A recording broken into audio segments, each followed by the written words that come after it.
All right, here we go. We have Reggie Wright Sr., father of Vlad TV repeat guest Reggie Wright Jr., and former captain of the Compton Police Department. Welcome to Vlad TV. My pleasure, my pleasure. Well, we've had your son on here a few times, and we had a lot of people that you know and interacted with over the years, but this is the first time that we actually have you here. So I want to start in the very beginning. So you were born in New Orleans? New Orleans, Louisiana, yes. Okay. And where'd you grow up in New Orleans?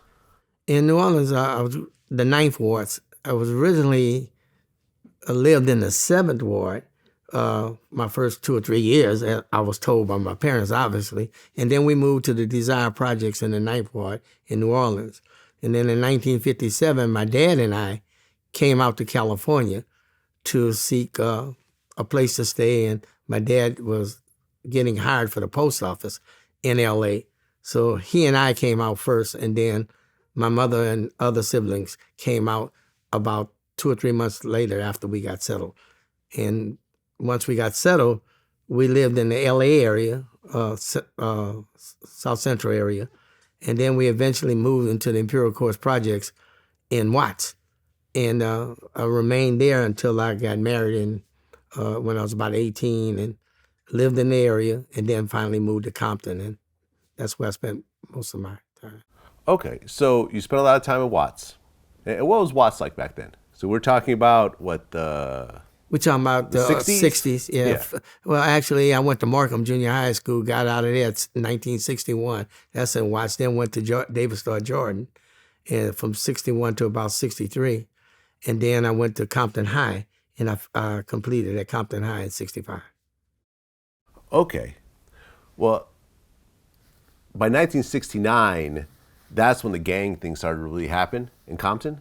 Yeah. The first gangs. Well, actually, the real stuff started up about the 74 or something like that, the real Crip Pyru warfare. You had little cliques developing the late 60s, early 70s, but the violence really didn't start until middle 70s. Okay, and from what I understand, there's a rivalry originally between two high schools. There was a Centennial High School, and then there was Compton High School. Yeah, actually, it really was 3, if you want to go that way, in the early 70s. Compton High was the central school. It was more or less Crip dominated. To offset some of the things that the Crips were doing, the guys started forming their own group. They wanted to get away from that Crip type. Coincidentally, Centennial High School basic colors were red and white, and then Dominguez on the east side, they were red and gold. So in each of those respective areas, they started developing their own little blocks. Like actually the original Pyru,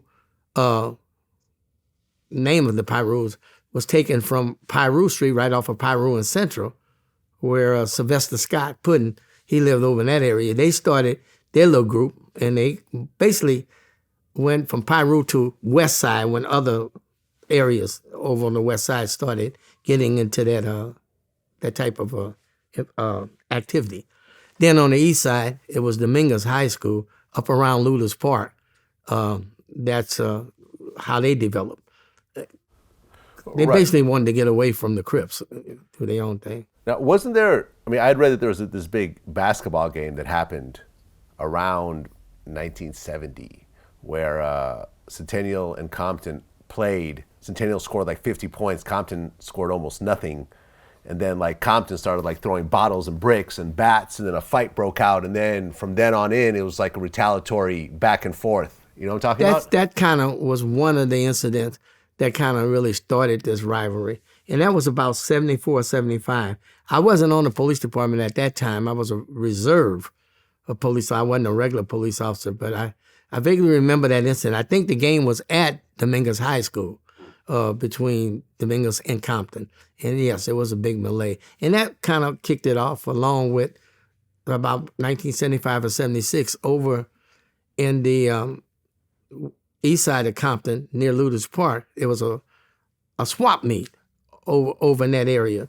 off of Bullis Road, and they would have the carnival that would come on the grounds, the parking area, and they had a big carnival. And then at the carnival, some Crips got into it with some Bloods over there, and subsequently an individual was killed. That kind of kicked it off as well as the gang fight. So that's when the rivalry, basically Crip Pyru rivalry started.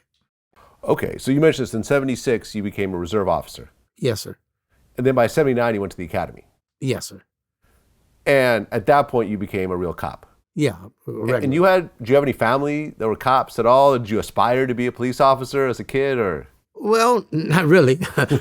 Aspired to be a police officer. I was I had my little things going on in the Imperial Courts back in the day and all that.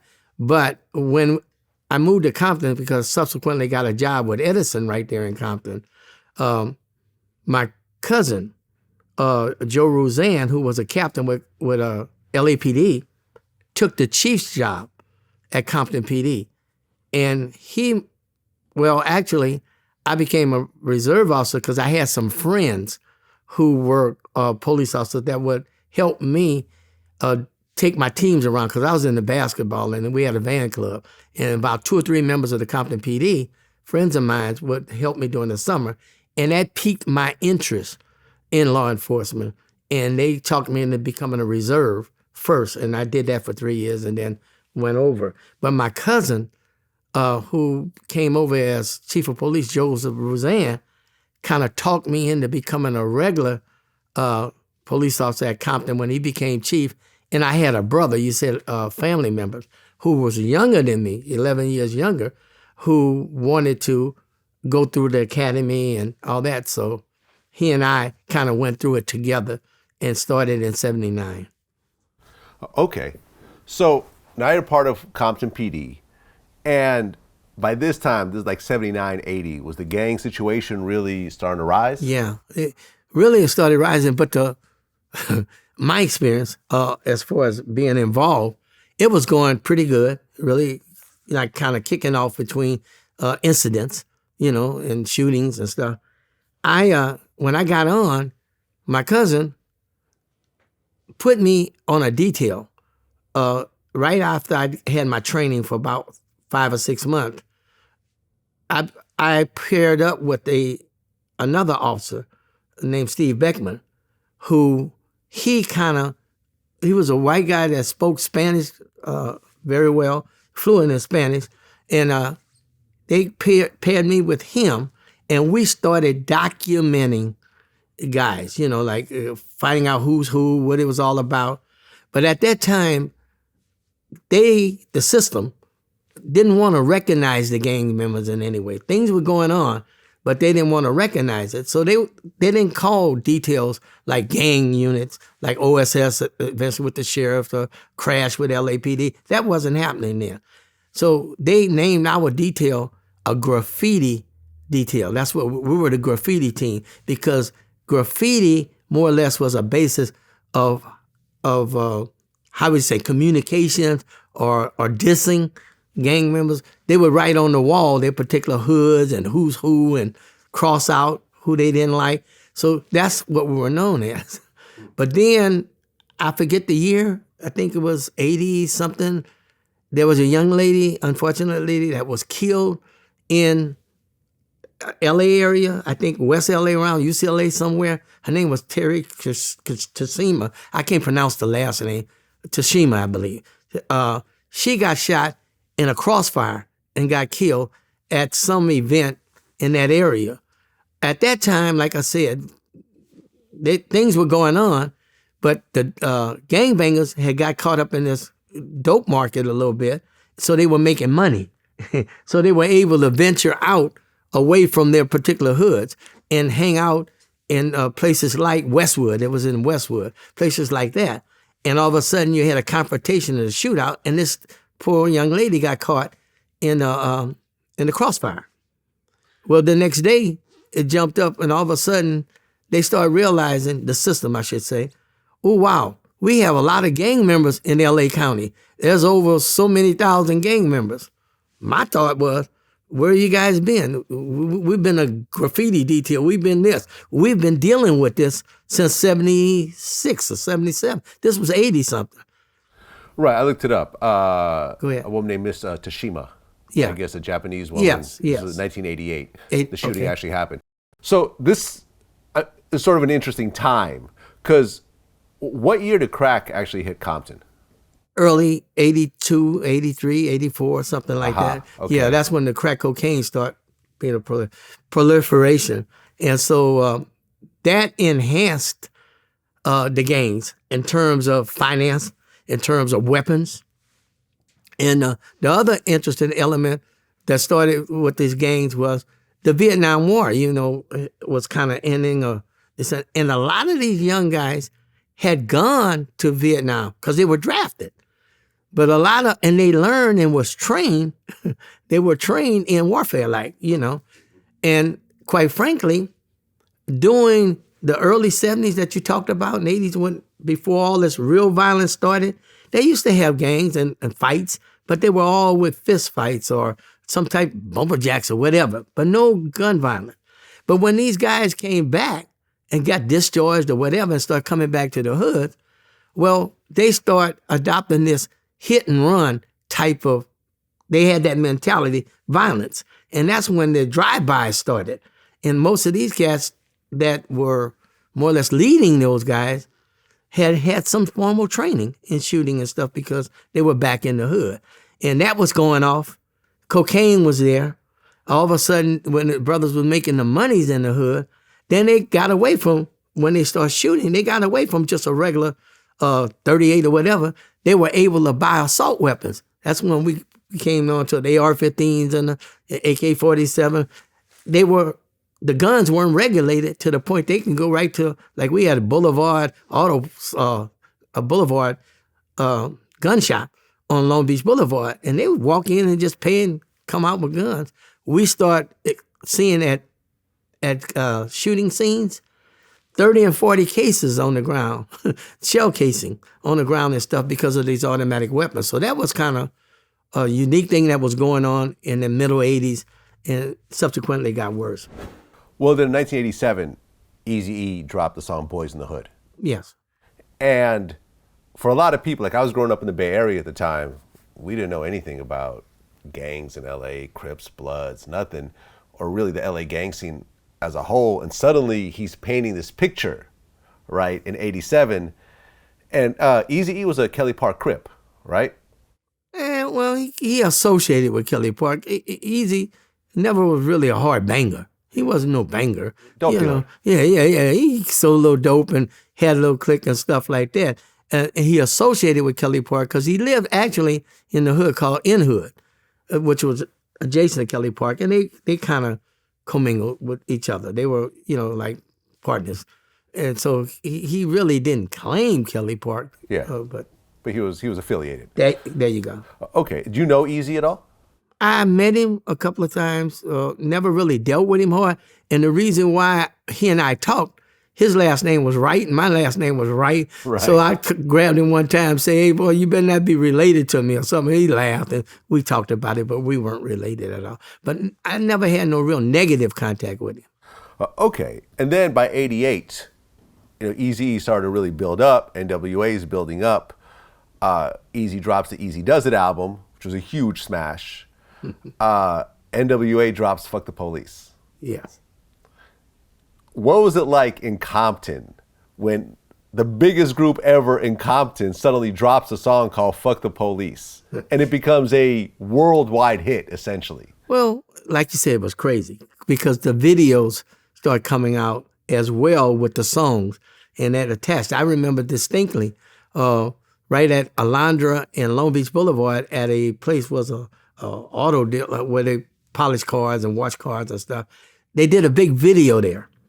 And I guess Eazy's more or less his, what they call him, the guy Jerry Heller and all them production people got the city to allow a big video shoot at that car wash.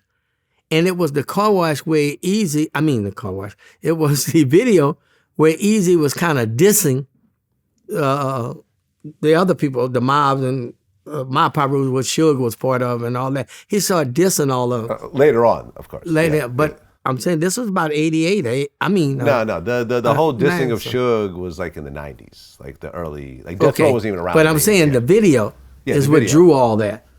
And Eazy was the headliner. Him and BG Knockout, and his brother. They were on his label. Gangsta.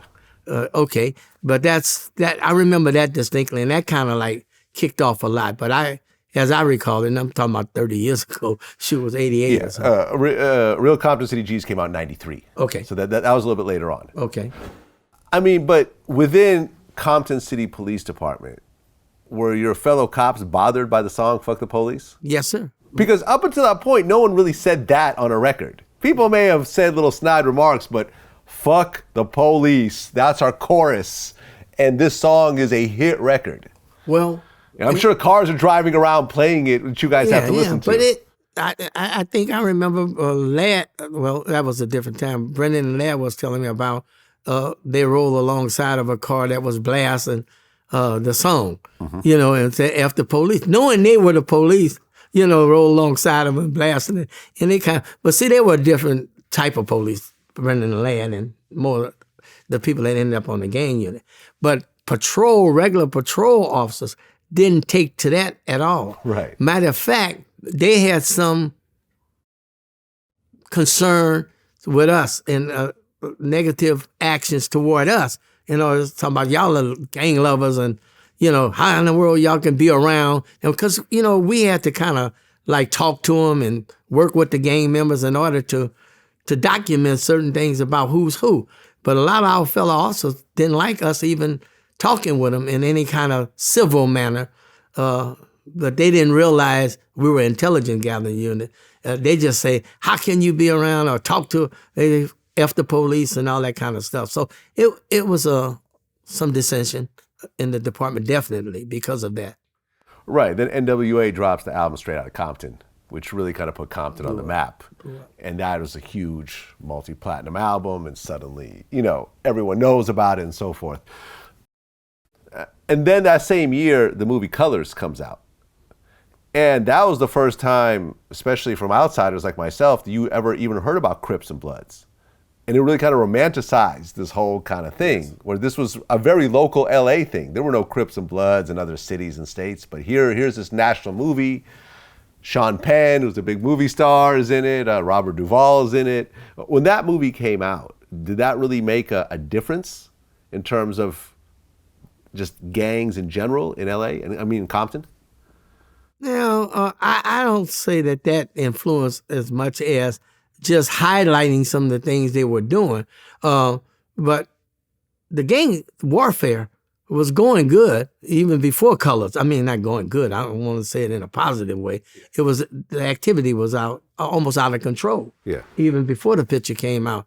But, they were doing what they gonna do as far as the gang members. Anyway, I don't really think it enhanced it at all. Well, I remember I interviewed Alonzo from the World Class Wrecking Crew, who signed Dr. Dre. Williams, yeah. Alonzo Williams, exactly. And from his point of view, and he was like a big club promoter in Compton, yes. Yeah. He said that before N.W.A., you had gangs and you had occasional, gang fights in certain areas and people who were hardcore. But then after that, it sort of made it so popular that everyone was suddenly a gangster. Everyone was affiliated. And every time he would throw any sort of event, gang fights would break out. When you look at the effects that N.W.A. had in terms of gangster rap, not only affecting the music, but also affecting the communities and so forth. But what do you think about it? Well, I'm going to tell you a little story. When I first got into the club business, 1979, now, first of all, gangs have been around forever in Los Angeles. Yeah. Gangs had different reasons for existence. Some gangs started off to fight white people.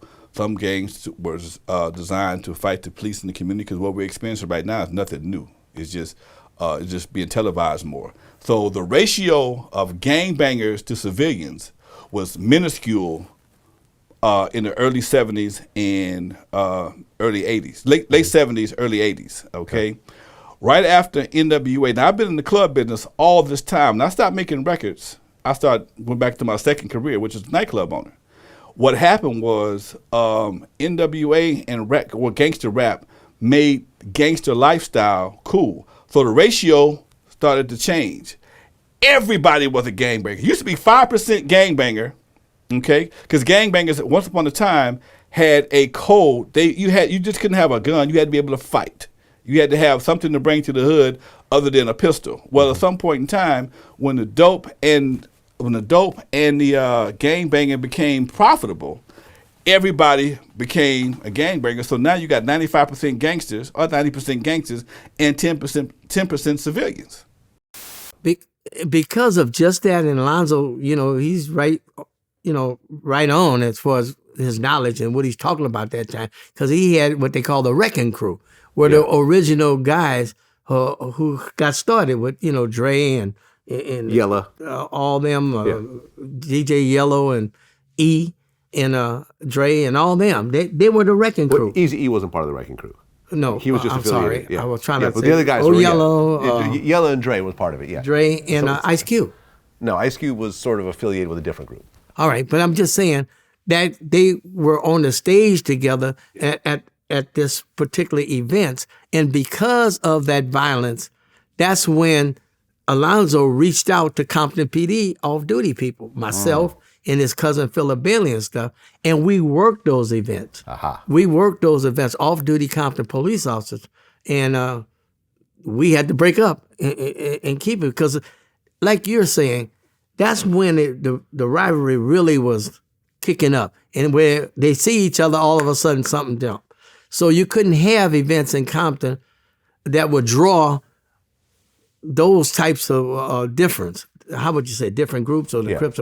And that's when that's their chance to break out. So that happened a lot. Well, in 1991, DJ Quik, he drops his first album, Quik is the Name.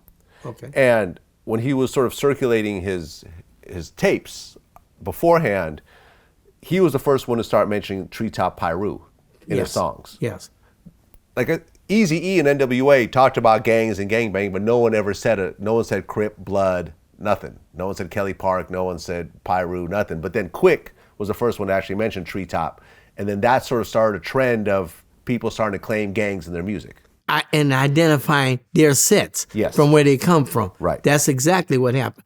But, my thoughts automatically go to the hard gangsters. You understand? The ones that were out there really putting in work, shooting and killing and robbing and beating and doing whatever. But most of these guys we're talking about now, Eazy and DJ Quik and all them, they were like musical gangsters. They weren't hard. They weren't out there banging and stuff. They were what was called studio gangsters. That's how they would relate to them. But their music and their things kind of provoked a lot of things because they were talking about Crips and Pyrus again. But later on, like you said, Quik was the first one to identify these sets, not talk generally. And then others start going from there. And I think he even talked about Blondie on one of his albums. Oh, really? And one of Quik's albums, he's, talking about hiding and running or putting in his work, and then Blondie would come after him. Quik ain't put in no work. He had some dudes around him, and he involved because he was connected in the hood, in his set. But it's talking about hard gangsters, wasn't many of them. Well, he was a talented musician. So Very much why would he go and risk his life when he actually had a real skill set to bring to the world? I don't want to get into one who was super talented, and yet he got involved in the gangster, got him killed. Right. You know what I'm talking about. We'll get to that. So then, 1992, Death Row Records forms. Did you know Suge before Death Row? Yes, sir. Okay. How do you know Suge? He lived about 2 blocks from us when they were going through high school. Reggie and him went to high school together over at Linwood High School. And he lived, like I said, 2 or 3 blocks from me in the neighborhood. And so I knew his family and him and since he was at least 17, 18 years old. Right. Yeah. And he was a good kid. He went to school. I guess his family had like a pool in the backyard, so people would go and have parties there. Right. And he ended up going to college. Yes. I think UNLV. Play a little football. Played football. And he went pro, I think, for the Rams for a short while. Well, he during the strike. Remember when they had the strike, Yeah. and they brought in football players to play for a few. I think Suge played in a few of those games, but he got hurt, and that kind of knocked off. And that's when he went right into this this business with Eazy E and Jerry Hill and all that. That started. Yeah, right. He became the DOC's bodyguard initially, and then he ended up linking up with with Dr. Dre. There you go. And then when Dre was getting ready to leave Eazy E and Ruthless Records, he kind of got in the middle of that, and that's how Death Row formed. Now, did you know Mob James before then also? Yes. Because he grew up near He grew you, right? up 2 doors from my mother, my parents' house. Yeah. He lived there. But even before I became the police in the reserve, during the reserve, I was working for the Edison Company. Mm-hmm. So I would, handle all the Edison business around Compton. So I knew his family and stuff from even before they moved next to my mother's house. Okay. But Mob James really was affiliated and really was putting in work. Well, when you talk about, I said the difference between the studio gangsters and the hardcore, you put Mob and Buntry in them, they were deaf. Well, actually, Mob is the one of the main ones who started the Mob Pyrus, because those are guys that were offset of Ludus Park Pyru. But they were just the area located north of Rosecrans Avenue by where the park is. They were a little area where I lived at. It was a decent area, 2 family homes and, all that. It wasn't no big apartments or projects or stuff. So they started, and he was, I think, if not the founder, one of the main ones that started Mob Pyrus. Well, Death Row forms. They put out Dr. Dre's The Chronic, which goes multi-platinum. So you have this huge hit, with people that are coming out of Compton, and Suge is now heavily involved in it. Now, you met up with Suge at one point and said that some Mob Pyru guys were going to kidnap him or rob him or something? Well, I had gotten some information, that some of the mob guys that he was, trying to hire or work with him in Death Row were going to eventually kidnap him and rob him. So I had gotten that information, and by, knowing the guy, knowing he wasn't no hard guy, I wanted him to be aware so he can watch his back. And I did meet up with him to more or less say, you need to watch who your guys are around you, because, if they don't feel as though they gonna get enough money out of you or something, they gonna rob you. That's what the word is. And that's when we met and we discussed that. And he took heed to it. Okay. He took heed because he offered me to be a security. And that's when I told him, half the guys that you run around with, I'm working cases on them. Okay. That's how that went. And is that when your son, Reggie Wright Jr., kind of stepped in to fill that role? Eventually, he got with Suge because, he grew up with Suge and stuff. Mm-hmm. And Reggie had started his business, security business, because he had retired from the police department because of an injury, and he was setting up his security business. And then he and Suge finally talked, and then Suge hired him, as a security, and it went from there. Okay. And did you have an issue with that? Because, like you just said, half the guys that Suge had around him, you were working cases on him. Now your son is now in bed with these guys. Not necessarily in bed with them, because you have to know the situation to understand the involvement. Suge getting highly recognized and making a lot of money and stuff in the hood, if you follow that type of stuff, you can't make money in the hood and not take care of the shot callers in the hood. You got to ingratiate them some kind of way. So that's what Suge was doing. But what Suge wanted to do and knew he had to do was get some security around him that was sort of licensed and actually security, not just my little hit crew. So that's why he wanted to get regular cops involved. And that's how Reggie got involved. And when I found out that Reggie was actually doing some video shoots as security for Suge. Naturally, I had that conversation with him. Hey, man, I don't think this is a good thing, because he was still a regular police. And he was using Compton police officers, young ones, to work on those details. And the chief wasn't aware of it. All of a sudden, that started getting ugly, the conflict there. So naturally, I didn't particularly care for him to do it. But shoot, he was 35, 40 years old at the time, starting a business. So I didn't get involved with him. I just told him he just need to be careful. So they were like, how would you say, the Death Row Security, it was Right Way Security was the name of his agency. They were like, I always referred to like the legal security, and then you had your gang entourage. Right, and Mob James was the one that Buntry, came in and brought basically the street security, all the Mob Piru guys and so There forth. There you go. Okay. He was one of the main ones, not necessarily the main one. Yeah. And were you hearing about violent incidents coming out of death row? People getting beat up and everything else like that? Or was that really more within Reggie's sort of circumference? No. Well, these were things Suge and his little, like you say, street security were doing. But all that never came to the police attention. You understand what I'm saying? I had some incidents that happened involving the violence within the pop group that I had to deal with. That's basically what I was talking about when I said to Suge, there's a lot of guys that I'm working murder cases and robbery cases, that eventually if I get enough information, I'm putting them in jail, and did subsequently put a lot of them in it. So it was kind of, but I was saying about getting back to the police officers' involvement, Reggie specifically, they kind of looked at it as they were the legal security or the how would you say it? The certified one, the license. The license security. I think that was the best way to go with it earlier. The license security.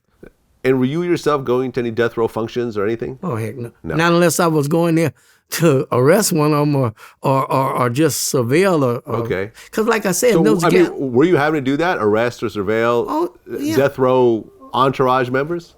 Oh, of course. I mean, a death row employee, I would say. Death row employees, and it subsequently arrested some of them for different things unrelated to death row activities. Just these cats would be around death row and all, but they still was into their own shenanigans, that I had to deal with. Yeah. Well, by 1995, DJ Quik and MC8 started beef with each other. And that was like, I feel like one of the first high-profile Compton beefs, like rap beefs, that was happening. Did that ever hit your radar? Or is there anything you ever had to do, or is this mostly on record? Not really, because all that stuff, like I said, was studio gangsters, and they messed. It wasn't actual criminal activity that we had to investigate or deal with. It was some doing that, but not much. Okay. Yeah. Well, then 1996 rolls around. So there was an incident at the Lakewood Mall. Okay. When Trayvon Lane, who was part of Death Row, got attacked in the mall by a bunch of Southside Crips. They tried to take his chain, his death row chain. The story's a little fuzzy whether they got it or not. But regardless, it was a big fight. They snatched it. They tried to snatch it. Yeah. I don't know exactly what happened, but yeah, it was a bunch of Southside guys jumping a death row guy who was Mob Piru affiliated. Yeah, by himself at the mall. Did you know about this incident, or was it just not a big deal? I heard about it. At the time. It came to my attention after it happened because, word came back to the hood. And then I had informants within the hood that would tell me what was going on. So they told about, the way I heard it was that they snatched the chain away from him because the East Coast, Puff Daddy and them, they had put a bounty or something on the chain because the chain was worth, I don't know, a couple of $1,000s or something like that, that there was a bounty that Diddy was supposed to put on that anybody who brings a death row chain, they would get paid this. And I heard that was the reason why, or the motivation for Orlando Anderson, who was part of that Southside group, took the, or attempted to take it. I'm like you, I'm not sure if they got it or not. So tell me about Orlando Anderson. At what point did Orlando get on your radar? He got on my radar right after that incident, basically. Okay. Because he had started claiming Southside, and him and little Al, Michael DeRoy and them, who I knew Michael since he was a baby, they started doing little things in the hood and stuff. And he stood out as a gangster. And so we were following. Matter of fact, I think at one point we were pursuing him for a homicide or attempt homicide or something that occurred in hood. So that's when he was really on our radar. So then Las Vegas. And you were actually in Las Vegas during the Tupac incident and the Tyson fight. You were actually... Can I cuss? Go ahead. Hell no. Well, you were physically in... You weren't at the event, but were you in Vegas at all or no? I No? was nowhere near Vegas. Okay. So but let me start. I'm reacting to that because I've heard some podcasts and people swearing up and down I was there and I kicked and I was securing somebody. I was at home. Okay. So we have that rumor filled out. Okay. Well, Vegas. Your son was in Las Vegas. Yes. When this was happening. He was working security. So Tupac and the Death Row entourage were in Las Vegas to watch the Tyson fight. We interviewed Mike Tyson, and Mike had actually begged Tupac to come down to watch the fight because he had done a song for him that he was going to come out to and everything else like that. I felt a little guilty about him coming to the fight, me pressuring him for, hey, bring the tape, don't forget the tape, And I was going to go out with him that night. I promised to go to 662 with him that night, but I had just had a little baby, and her mother was provoking me to stay home, so I stayed with the baby, and then someone called me that night and told me that happened, and this is just what we do. I come to my senses, I come to my objectivity, and I know who I am. I know what my element's about. In my world, this is what happens in my world. This is what happens in my world. That was part of my world. My world, this happens. But just because it was Tupac and I was attached to it, it was different. But normally, this is what I expect somebody to die after a fight or somebody get hurt, something crazy happened. But when it happened to him, it was different. After the fight, they're in the MGM lobby. They see Orlando Anderson. Trayvon tells the people around him, hey, that's one of the guys that jumped me. And Tupac, right? And told that to Tupac. Tupac made a beeline right to Orlando, ran up to him, punched him, at which point Suge and Buntry and all these other guys jumped in, started stomping out Orlando. Then they leave. Hours later, based on my interview with Keefe D, they went and got a bunch of guns, started driving around, looking for Tupac. They go to Club 662. He's not there. I think Mob James, who was there. So I think Buntry or somebody saw him. Saw him, yeah. Say, hey, these guys are in the parking lot and so forth. So, let everyone know. And then they end up running into the car with Tupac and Suge. Someone in the car opens fire. They say it's Orlando, and Tupac gets killed. Now, in this car was 4 people, the car that did the shooting. It was Keefe D, Orlando Anderson, correct, Terrence Brown, a.k.a. Bubble Up, yeah, and DeAndre Smith, a.k.a. Big Andre. You already knew about Orlando. Keefe D you didn't really know about, though, from what I understand. No, I really didn't have that much deal because he was a dope man. He wasn't no gang man. And I didn't deal with dope that much at all. Just only when they crossed gang investigation, basically. Okay. What about Terrence Brown? Knew of him, yes. Okay. And what was he known for? He was a Southside Crip, a rider. When I say rider, I mean involved. Wouldn't mind doing some shooting, putting some work in. Okay. He, Dre, and Orlando. And DeAndre Smith, did you know him? Yeah, that's Dre. Dre, okay. That's Dre. Okay. And what was he known for? He was a rider, but I used to call him Lando's bodyguard because Dre was Big Dre. He was big. I knew his father and everything since he was young. He's a big dude, but he was hard. But I knew him through Orlando, mainly, because things were going on that they were doing aside from that incident that we're talking about. Right. And DeAndre Smith ended up dying from a heart attack in 2004. Yes. Terrence Brown ended up getting killed in a dispensary in I 2019. heard about that. And of course, Orlando Anderson gets killed. So the only person that's still alive in that car is Keefe D. When it happened, at that point, no one really knew, no one had any information like right after the shooting happened. But you have all these ties into all these different gang members in Compton.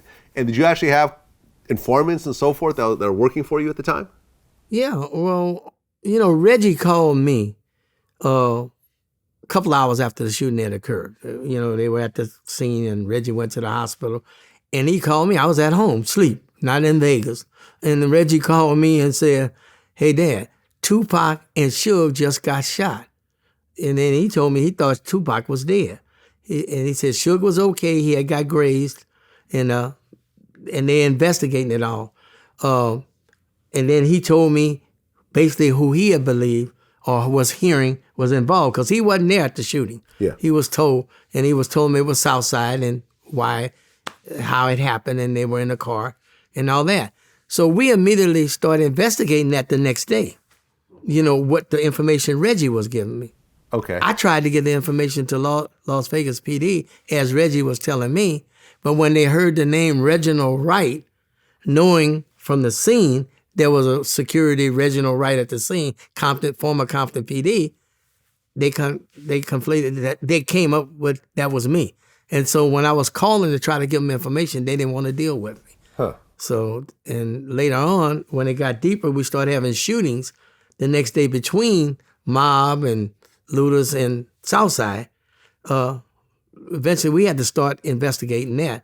But the chief took me off the case because of the conflict. Because, Right. Well, because a war basically broke out in Compton right afterwards. Definitely. How many people got shot? Within the 3 days after the shooting, I think we had at least 3 or 4 Luther Park, Piru shot. Well, more shot, but I think we had 2 or 3 homicides behind it. Wow. And then over in Southside, we had a couple incidents there that we had to investigate. Yeah, naturally, but they were shootings because of that shoot. Okay. Well, what were your informants telling you in terms of what happened in Vegas? Basically, what you had aforementioned in the scenario of how it happened. Yeah. That was the basis for it because both sets knew who the players were in the shooting. They knew it was Southside that did the shooting. So naturally, the retaliation is going to start going. So I think the Bloods started it in the morning because I think they ended up shooting Darnell Brim, that one, and a female coming out of a store. And then from there, they retaliated because of that and went and shot a couple of Bloods, and it was on. It was on. Okay. And Keefe D said that you actually approached him and some other people and basically warned him about, your son being a target in this whole war that was breaking out. Well, exactly what happened, contrary to what Keefe D said, exactly what happened is, as I say, that the chief pulled me off of leading the investigation and put my sergeant, Bobby Baker, in charge of investigating all the shootings as a result of the shooting in Vegas. So I was upstairs working, but I still was getting information in the streets about what was happening. And the word came out that they were going to shoot Reggie as part of the back and forth, and the Southsiders were after him. Well, I took that personally, and I jumped in a car. And it wasn't even it wasn't a patrol car or anything. And I went straight to Keefe D's house, his mother's house, actually, because I knew the family. I knew them before. That's another way I knew Keefe D. He was smaller and younger when I worked for the Edison Company. I knew his mom real well because I used to had to deal over there. And so with Edison, and so I knew him. So I went because I knew, I forget Keefe D's brother name, who was a little harder than Keefe D. And Orlando was still out. So I didn't want them targeting Reggie. So I deliberately went there, knowing the family, and went to the house. When I drove up there, at the house and parked. And he said, the only thing he said right was, I parked on the wrong side of the street and jumped out the car. I did, because I wanted to get to the family, let them know they were going to have to go through me if anything happened to my son. And I remember 3 or 4 guys hanging out in the front of the house, but I paid them no attention. None of them were Orlando, who I knew. Keefe D, I didn't know him from Adam. I knew of him, but I don't remember what he looked like. I don't even remember if he was in the crowd. And I went in the house and I talked with, I believe his sister or something, Orlando's mother, I think was in the house at the time, but it was a female. And I blurted out about if anybody come after Reggie or targeting Reggie, they had to go through me. And, said my little piece, turn around and I left. Now going out, I did say something to somebody out there, but I'm not knowing who it was. It wasn't any of the main guys that I know. And Keefe D could have been one of them. But I didn't know it was Keefe D and threaten him or nothing. I just got in my car and I left. And that's the way it happened. Well, in his book, Keefe said that right when they got back to Compton after the Vegas shooting, he said Compton's dirtiest, Sergeant Reynolds and his crew, came and raided our houses. And I guess they had all these crates of guns from Army surplus they'd got in the 92 riots. They basically, all these guns got cleared out. Do you know about this at all? I wasn't directly involved in that. I was getting information back from my sergeant as I needed to know. But the contents of the raid, because I think we conducted raids on about 10 locations, if not more, of both sets. And they confiscated a lot of guns and stuff from different locations. So to say exactly what was confiscated, now Fred Reynolds was probably on the unit that went to Keefe D's mother's house, their house. So that's why he talks about Reynolds a lot. But Reynolds was part of the detail of some 50 cops that was involved in the raids. Right. Keefe also says something else. He said he made a crucial mistake. He said he threw a big meeting for the neighborhood at a park in Cerritos. All the homies showed up. I did all the talking. The feds knew everything that I said to them because there were some informants among us. Should have never done that. That's they got the idea that I had a leadership role within the set, which caused the feds to start following me around everywhere I went. That's something the feds were involved in. Okay, they don't tell us. The feds were not working with Compton PD on this at all.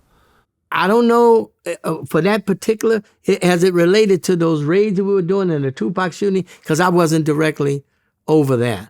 But I don't know. I don't think we were. I would have known. Okay. I would have known if we were working with the feds on that. No, I didn't know anything about that.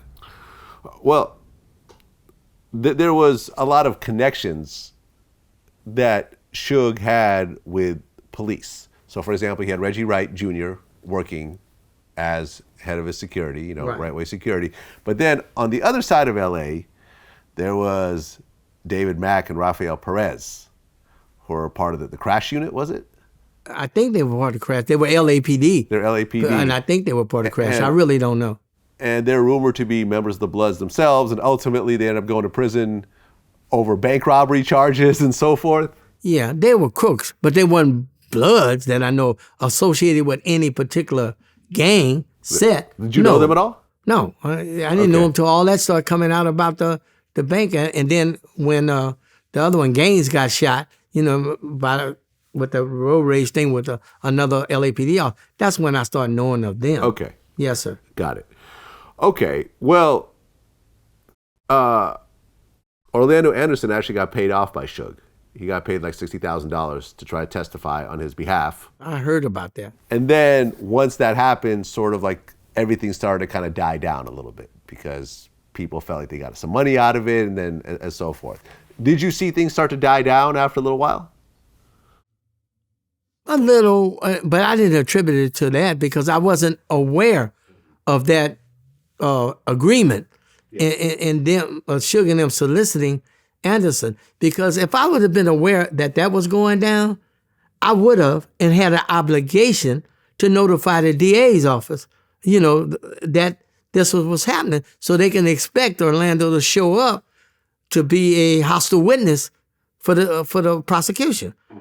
I didn't hear about all that until kind of like that went down when Orlando showed up to testify. Got it. And were you seeing Orlando in the neighborhood at all, or was he just laying low and not He was really laying seeing? low because he knew that he was hot. Yeah. You know, he knew that. He ain't no dummy. So he was. It wasn't like he did a whole lot of things other than the incident that got him killed. Right, and we'll talk about that. Okay, well then in 1997, Biggie is partying in LA, and as he's leaving an event, a car pulls up and starts to open fire, ends up killing him. And rumors start to spread, which never really got worked out. But when you first heard of Biggie getting killed in 97, were you hearing anything from informants or from your contacts about what had happened? Yeah. We were hearing things, and basically the things I was hearing was also funneled to LAPD's investigative unit.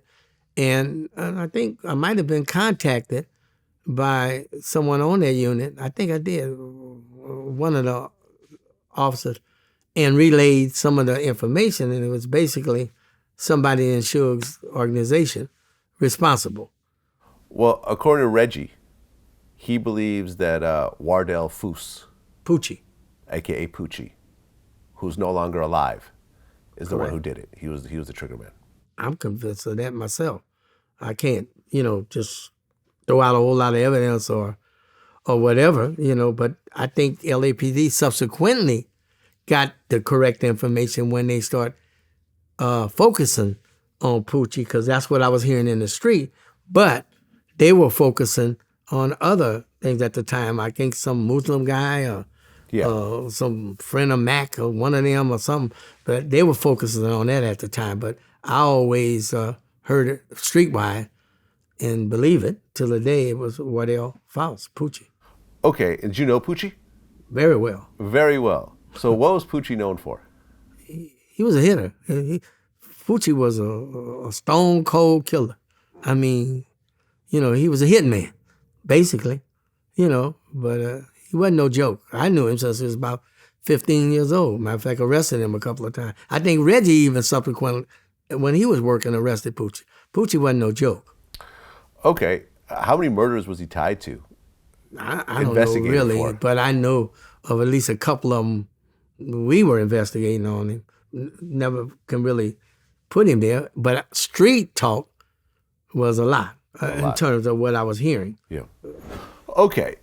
Well, then 1998 rolls around. Orlando Anderson is, I guess, at a store across the street from a gas station. He was at Mom's Burger, a famous little burger spot in Compton that was directly across the street from this car wash. Right. And right behind the car wash was the Compton High School right there. That was the area. Right. So he's sitting there at this burger spot and he sees some guys that owed him some money or owed Keefe some money. Owed Keefe some money or Owed something. Keefe some money. On a dope deal. Some guys from Corner Pocket. Right. With Crips. He goes and confronts them. And he left from him after he saw him. And he went and got Michael DeRoe, Lil Al, okay. who was in the area over his grandma. But he brought Lil Al back. Actually, Lil Al was driving. Brought him back to the hamburger because he told him about these cats. And that's when they pulled to the side of the gas station and opened up on these two or three guys from Corner Pocket that was getting their car washed. But they were armed also. So when Orlando got to the side and he started confronting them and started shooting, they shot back. And that's when we had this interchange. Right. So this huge shootout happens between 5 people, I guess? At least. At least 5 at least people. because 2 were killed, and then Orlando, so 3 people were killed. It was a triple homicide. Okay. So Tim Brennan, a.k.a. Blondie, and Lad, who I've interviewed before, actually showed up at the scene. Yeah, they were right behind me. Okay. And then you showed up to the scene. I showed up first. You showed up first? Yes. Okay, got it. So you show up to the scene and you see just a bloodbath in front of you. No. Let me show you where I got involved. Okay. I was on the rear lot of the police department, which is nothing but a couple of blocks away from where all this happened. I was on the rear lot talking to Blondie and and a couple of them, we heard the shots. Wow. We heard shots because it was that close. Where he got killed was probably 6 blocks from the police station in Compton. It was right next to Compton High. There's this car wash right there. We were in the back lot of our station, and we just heard a barrage of probably 30 shots go off, and right just south of us. So we're all jumping out of our car heading that way anyway. I jumped in my car. They jumped in their car. But as we did, the dispatcher started dispatching units to roll to 2 gunshot victims. They said 2 at the time. A couple of gunshot victims at the corner at the car wash. So that's Willowbrook, where we come out of the lot. I started going toward Alondra at the car wash. Well, the last street before you get to Alondra, I think it's Coco, okay? I got my bells and whistle on, undercover car like with bells and whistles. Everybody knew it in Compton because I had it for a couple of years. But as I was approaching to get to Alondra to make a right to go to the scene, I see this guy flagging. And subsequently, he told me why. It was Lil Al, Michael Duro, who was flagging me down because he knew it was me, and Orlando was in the passenger seat shot. Orlando's grandmother had passed away the night before, and apparently he had been drinking all night with one of his best friends, Michael Duro, and they went over to a place called Mom's Burgers across the street from the car wash to get something to eat. Well, he sees a guy that owes, from another gang in Compton, a Crip set in Compton, that owes his uncle and his friend DeAndre, I forgot if it was $5,000, $10,000, somewhere in there, about $5,000, over some cocaine. Yeah. So he decides, because they've been drinking and everything else, they got a gun in the car, they're gonna go over and jam him up about the money he owes. Well, this guy's from another gang in Compton called Corner Pocket. And some of the other Corner Pocket gang members were there, and they started coming up like, hey, what's this all about? Why are you jamming them up? And next thing you know, Orlando pulls out a gun and shoots 2 of the Corner Pocket persons that are there, or shoots one of them right away. And then another Corner Pocket guy starts shooting back at Orlando and pretty much hits him dead center. I mean, he wasn't alive much longer after that. His partner that was in the car with Orlando took the gun and then started shooting back and ended up shooting another Corner Pocket guy that shot Orlando. They went around the corner, crashed the car, and we were pulling up there when Orlando was being pulled out of the car. So he had parked. Now, why, when he took off, he was heading to Willowbrook? I don't know if he was going to the hood or what, because I would have thought would have turned around and started heading to Martin Luther King Hospital. But anyway, I jump out. I knew it was Al. Been knowing him since he was a baby. And he's saying, Reggie, they shot Lane. He said, they shot Lando. So I knew I had gunshot victims over there 2 blocks. Knowing them, I knew they were involved. So I automatically, just right quickly hooked Duro up, kept him in my arm, and walked him around to the door where Lando was hanging out. I then set him down and looked at Orlando, and in my opinion, I thought he was dead, really, in my opinion. But I didn't take no pulse or deal. Paramedics were rolling.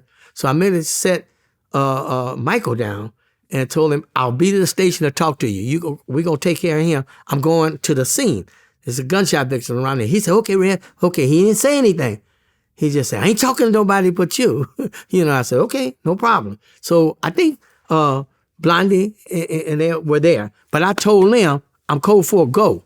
I needed them at the scene. But 2 of my other guys stayed there with me, Richardson and them. And so subsequently, the paramedics came and they took him to the hospital, Orlando, and he was pronounced.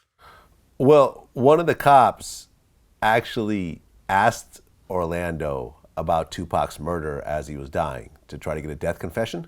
It's still, that's still, definitely a police, one of my gang guys, Ray Richardson did go toward the unit, went, because he was on the unit, how they roll you in. And I think Ray approached him and said something to him. And then Ray subsequently told me, because he asked him, about the shooting. And then he said about the Tupac thing. And he said, go to him.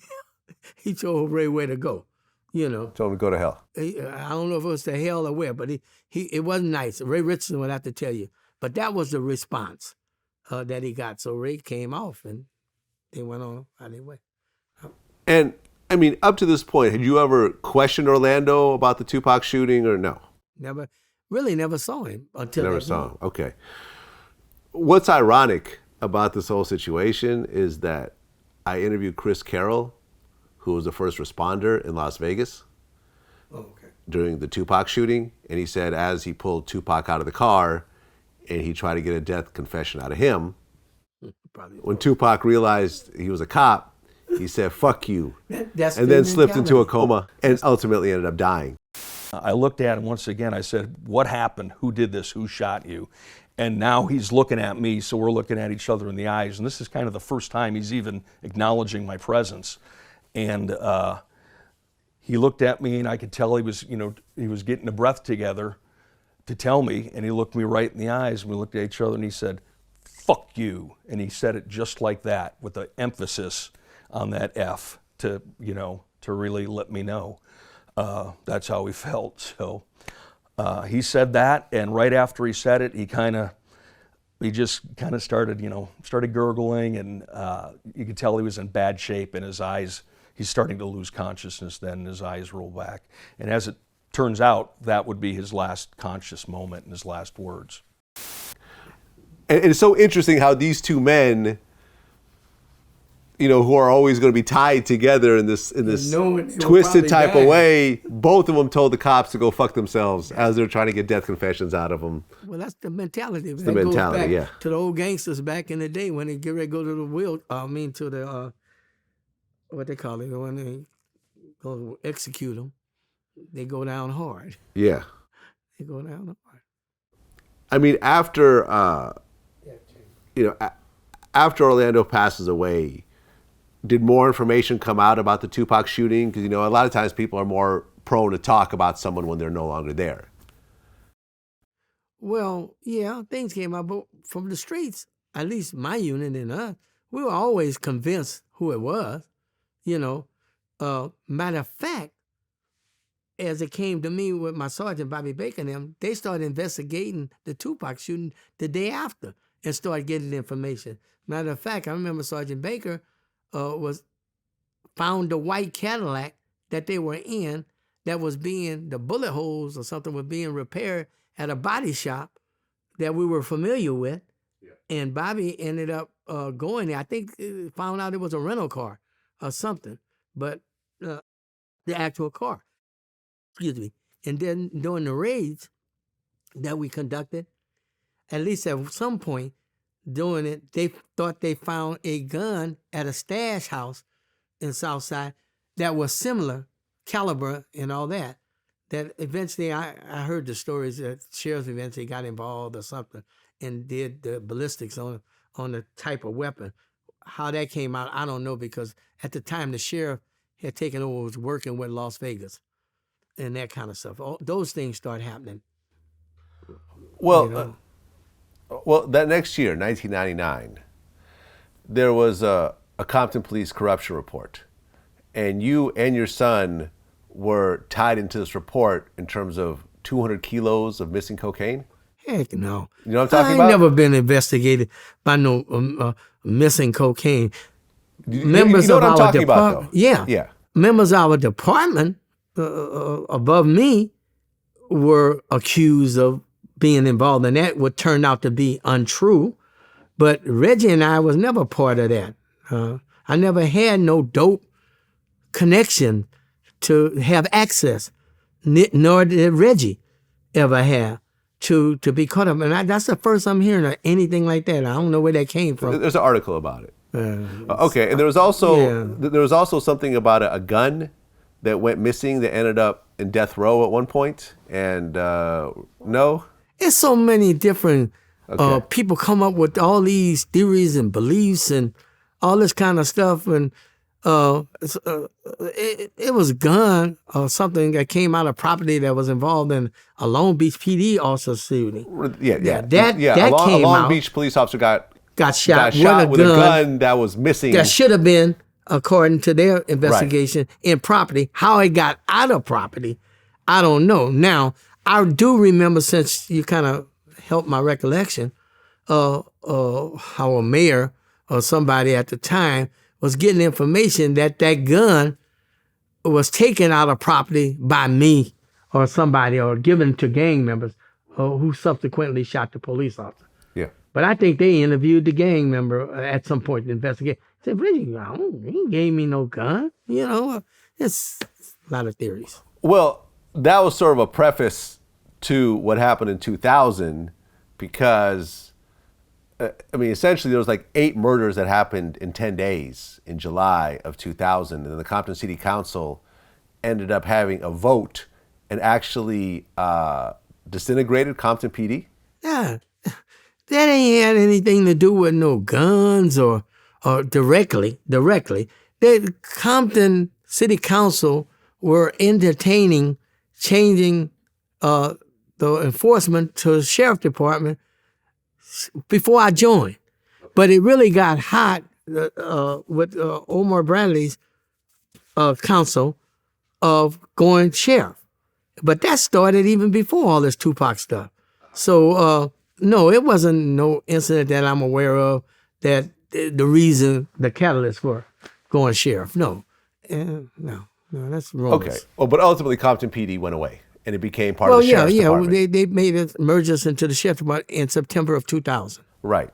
And were you already a captain at this point, or? I was acting captain doing before the transition over to the sheriff department for about 9 months, because they had some internal council concerns about the administration and made some changes. Well, in 2002, there was an incident when Buntry, who's Mob James's brother, got killed. Yeah. Tell me about how you're connected to this whole story. Boy, it's amazing. I've heard some fantasies or some people making up stuff. According to what I heard, they said that I was in the car with Buntry in the truck, the Tahoe, with Buntry when he stopped at the gas station to get gas, and I was supposed to be with him in the car. I went in to pay for the gas, and when I came out, the guys were shooting up Buntry, and I refused to shoot because I should have had a gun, and I ran. That's the story. Well, let me tell you the true story. Let's hear it. On the day that Buntry got shot, it was early morning, 9 o'clock, 8 or 9. I was working at Twin Towers facility for the sheriff department, and I got home from work about 6 or 7, got in bed in Chino Hills, mind you, and about 9:30, I get a call from the captain of the sheriff's station, Cecil Rambo, who I knew personally and all, because he heard from the sergeant at the scene that the truck of the victim that had got shot at this gas station was registered to Reggie Wright. It didn't say of death row, although it was a death row vehicle in Reggie Jr.'s name. The driver was shot at the scene and somebody ran. And I said, Cecil, how the heck I get here if I had anything? That ain't me. That's Reggie's vehicle. It's in his name, but it belongs to death row. Buntry has been driving it for a while. Reggie has been trying to catch up with Buntry to get the truck back, because that's when death row was kind of breaking up, so he can get it out of his name. I'm sure Reggie was nowhere around it. So he told me to call his sergeant at the scene. And I called her at the scene, and that's when she asked me, do you know who driving this truck? And I said, Buntry, and I described him. So she was convinced that was the victim laying there. She said, well, where were you here or something? I go, what do you mean here? I'm at home, in Chino Hill. She said, well, somebody ran from the truck. It's probably your son. And I basically said to her, okay, who is the person that ran? What is his description? She almost said the male usual, but she caught herself and she said, he was about, 5'10", 5'11", 170 pounds, young and running. At the time, Reggie was about 5'5", about 280 pounds or something. I said, that wasn't Reggie. I told you, Reggie don't even deal with that truck. He couldn't have ran from that scene if he wanted to, basically. You know, I just kind of said that. But anyway, eventually she wanted to talk to Reggie and all that. And I called Reggie up. He was somewhere in Inglewood or something, and he didn't know about it. And I told him what happened. And so I guess he subsequently got it with his attorney and went and talked to her about the vehicle. But the story about me there, I got the best alibi in the world. I got the captain of the police department who called me at home knowing I was in Chino Hills within an hour of the shooting, you know. But them theorists, they come up with all kind of make-believe. Right. And this was around the time when a lot of the Bloods associated with Death Row were starting to turn on each other. Yes, sir. And Buntry was only one of the many people who got killed. Yes. During this time. Blood on blood. And, well, actually, closer than that. Blood on blood. Because there was a lot of Fruittown and looters and all them going at each other. And it was all dope related mostly. Mostly. Right. Well, as you said, Death Row was kind of going downhill. Like they lost Tupac, Dre had left, I think Snoop was probably gone. Yeah. Who was a big player with Death Row, Heron, and it was a blood on blood thing. Yeah. Like who died around that time that was affiliated with Death Row in terms of the Bloods? Do you remember? Yeah, well, some of them. Heron definitely happened. It was blood on blood. A dude, let me get his name. I can see his face right now. But he was found handcuffed, shot near the cemetery, and it started a lot of mess between Fruittown and the mob. Vincent Buchanan, he was killed. That was some blood stuff. And somebody else, and then Poochie eventually, you know, got killed over there on Central on his motorcycle. So that's the kind of things were going on around that time. Right, it was a mess. It was a mess. It was a mess. Yeah. We had a lot of mess. But okay. And then by 2014, you retired. Yes, from the sheriff department. Right. And then that next year in 2015, as they're filming Straight Outta Compton, the movie, okay, Suge Knight decides to go to Compton to talk about getting paid some money for being depicted in the movie. Him and Terry Carter came down there together during the course of an altercation. Come together. Oh, they didn't come together? No. Oh, they came separately? Yeah. Suge was up there earlier and got into it with that dude. Bone. Capone. No, whatever. Not Bone. Bone, yeah. Bone. Got into it with Bone there at the hamburger stand. At Tam's. At Tam's. Yeah. And that's when Suge left. Because Bone told him, you're not ready. Bone did not know that that Terry had called Suge to tell him to come back up so he can squash it. Because Terry had that kind of cachet where he could have set Dre down and the other Ice Cube or whoever down with Suge to resolve it. So it won't be no issues. So Suge was going back up there to talk to them. When Bone did not know that, he was invited back up there, basically.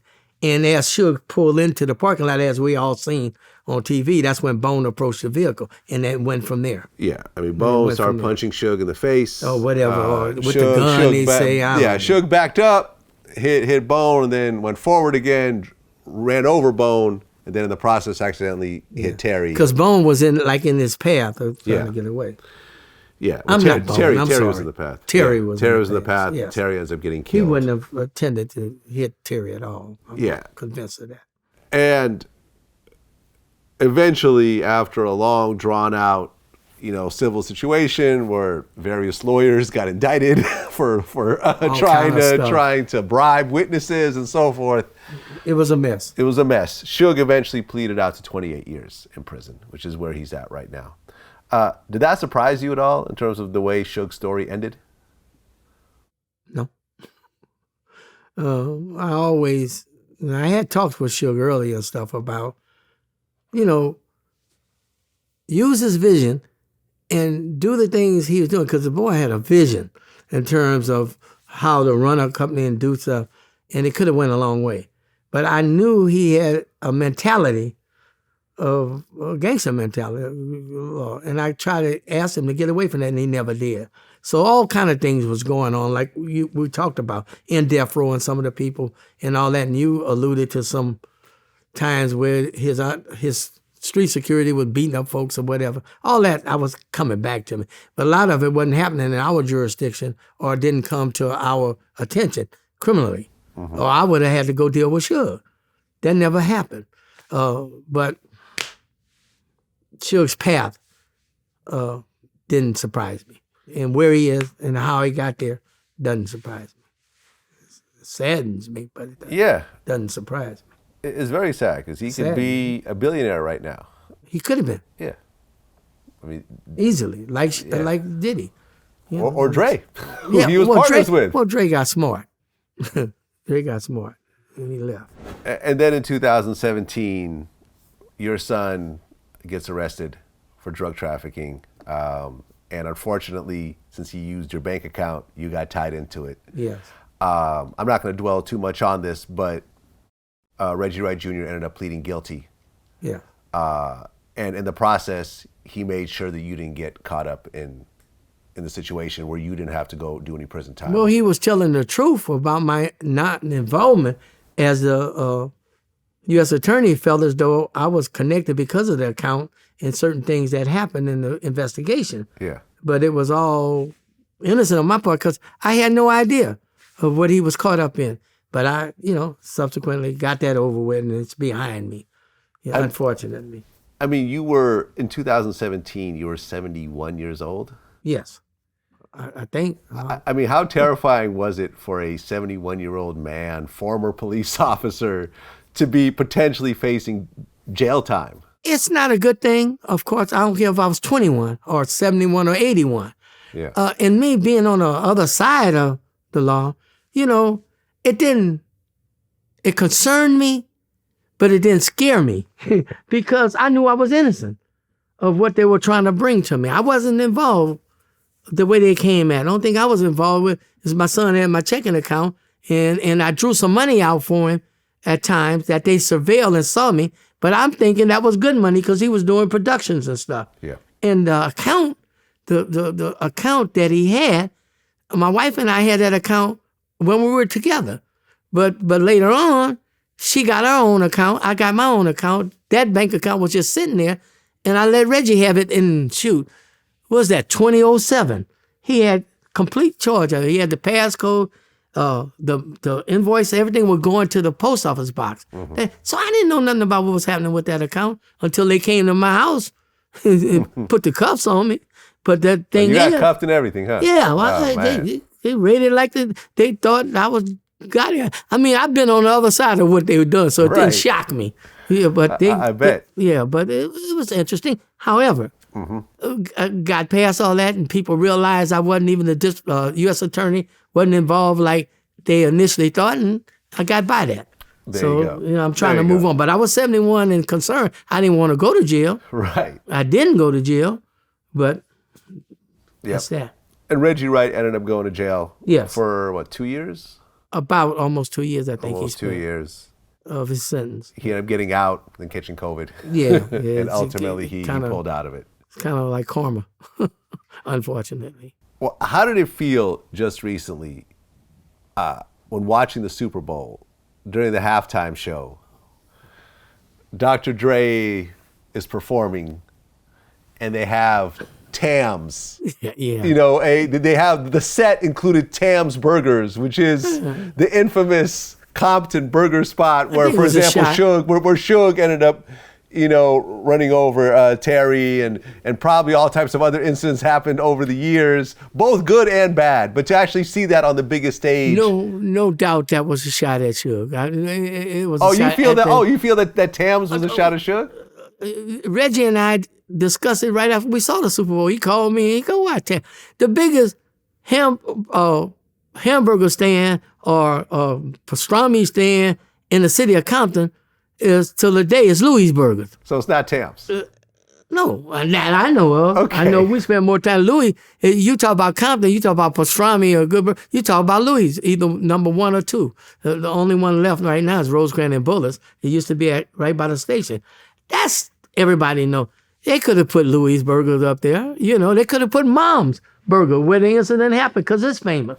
Tam's, not many people, you know, how would you say, go to Tam's as much as they go to those two. Wow. So you think Dr. Dre took a shot at Suge I don't by know if it's putting Dr. Tams? Dre. I ain't getting into that. Well, I mean, but it's his thing. He's the star of the show. Right. Everyone else, Eminem and 50 Cent and Snoop are all there to support his. Well, yeah, you're right. His thing. You're right. Yeah. He's So- the Compton guy. He's the Compton guy. Yeah, but I would say I would expect it to be Louis' Burger. But when I saw Tam and Reggie saw Tam, we talked and we both came to the same conclusion. That was shot at Suge. Whether it was or not, I don't know. But that was our opinion.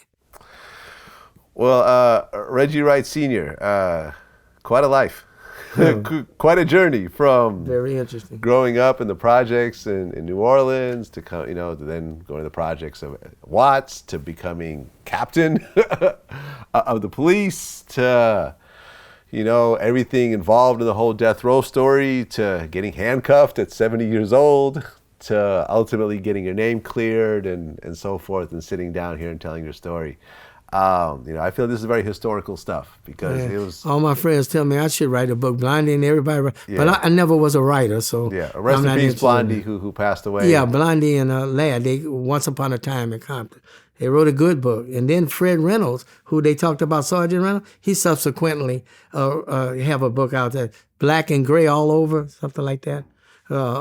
He has a book, talks about a lot of these incidents that we're talking about. They're good books. There you go. Well, Reggie Wright Sr., appreciate you coming in. Wish you all the best. Thank Until you. next time. My pleasure.